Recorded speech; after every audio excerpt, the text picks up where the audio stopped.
You keep saying you've changed, but deep down, you're still clinging to the version of you that people once praised. The responsible one, the nice one, the one who always said yes. But here's the problem.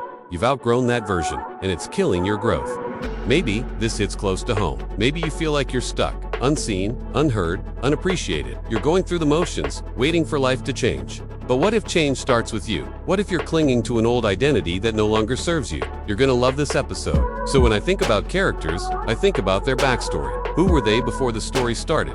Where did they come from? Why are they the way they are? And this is something I've been thinking a lot about lately with my own backstory. There's this version of me that I learned to be right. The girl that went to church every Sunday and volunteered at soup kitchens. The one who dressed modestly, dated only nice guys, and never asked for much. That person existed. She was formed in the crucible of a complicated childhood, and in many ways, she saved me. This version of me was applauded. People saw me as sweet, devout, dependable. But here's what people don't see. The girl who stood up in church, right? She had crippling The girl who volunteered at soup kitchens, she wanted to escape her own reality for a while. The one who dressed modestly, it was easier than exploring fashion. The nice guy she dated, she didn't want to hurt anyone's feelings. The one who never asked for much, it was easier than asking and possibly getting rejected. So there was this version of myself that I crafted, that was safe, that was praised, that got me through. But that's what I realized. Just because it worked then doesn't mean it serves me now. See, I grew, but that version of me stayed the same. And now it's killing my growth, because the girl I am now is not that girl. I know I'm not alone here. Many of us have a part of us that we've had tucked away, that's no longer who we are. And today, I want to talk about that part. Okay, here are 3 signs you've outgrown yourself. No? 1. You say yes, but resent it later. I would always say yes. Yes, I'll bring the cupcakes to the party. Yes, I'll pick up your shift at work. Yes, I'll come over and watch your kid, even when it meant I was resenting you. See, I used to think that being a good friend meant always being there, no matter how late it was, no matter what I was doing, no matter how little sleep I'd had the night before.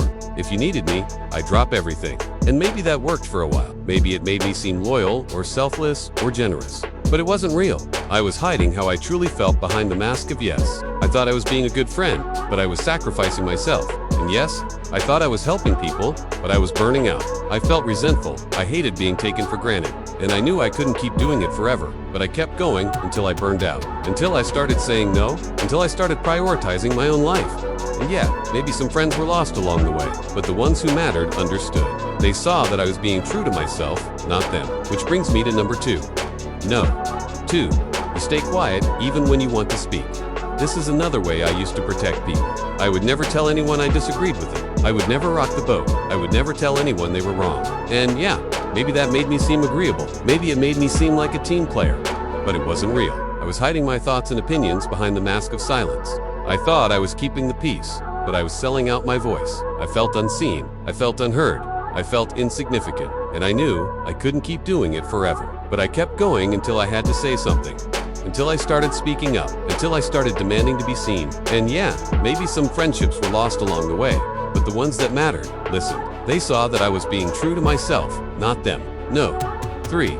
You shrink in rooms where you deserve to stand tall. This one hurts the most. I used to think that being humble meant shrinking myself, right? Being quiet, asking for less, not standing out. But here's the thing.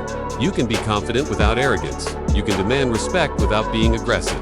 You can stand up for yourself without being I know I'm not alone here. Many of us were taught that being strong was selfish, or bossy, or rude. So we learned to shrink ourselves. We mastered the art of putting others first, even when it meant putting ourselves last. We became experts at playing small. But here's the thing. Playing small does not make you humble. It makes you afraid, growing beyond that old identity. It's scary. You worry about losing people. You worry about disappointing others. You worry about rocking the boat. But here's the thing. Growth requires change. Change requires letting go. Letting go of what used to work, not of what used to be you. Listen, change feels like betrayal, but it isn't. The girl who wore a size too small so she wouldn't draw attention, she was protecting herself. The one who shrank in rooms, she was trying to fit in. The one who stayed quiet, she was trying to keep the peace. But here's the thing. That girl, that version of you, is not who you are anymore. You're not betraying that version by growing. You're honoring your true self, the self that's evolving. The self that's no longer okay with being small. See, these labels we put on ourselves, the strong one, the reliable one, the always available friend, these become our identity. But then they become our prison. You're not allowed to rest. You're not allowed to ask for help. because the old you wouldn't. But the new you needs to. You're not selfish for needing more. You're growing. You're changing. You're becoming who you're meant to be. And I get it. Letting go of those old labels, it's scary. What if I lose my friends? What if I lose my family? What if I lose my job? What if I lose my partner? Here's the thing. You might, but here's also the thing. They weren't meant to stick around anyway. Listen, the girl who shrunk in rooms, the one who stayed quiet, the one who said yes to everything. That girl served a purpose. She helped me survive. But I'm done surviving. I'm ready to thrive. And maybe that means shedding this old skin. Maybe that means risking it all and hoping for the best. But here's the thing. I'm tired of playing small. I'm tired of pleasing people. I'm tired of being someone I'm not. You see, we've all been praised for being a certain way. We've all been applauded for playing a certain role. But here's the thing. The applause isn't real. It's not genuine. It's not real. It's not genuine. It's a performance. A performance that pays off with acceptance, approval, love. But here's the thing. When the applause stops, you're left with nothing.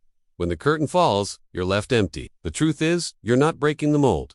You're breaking free. You're not betraying the old you.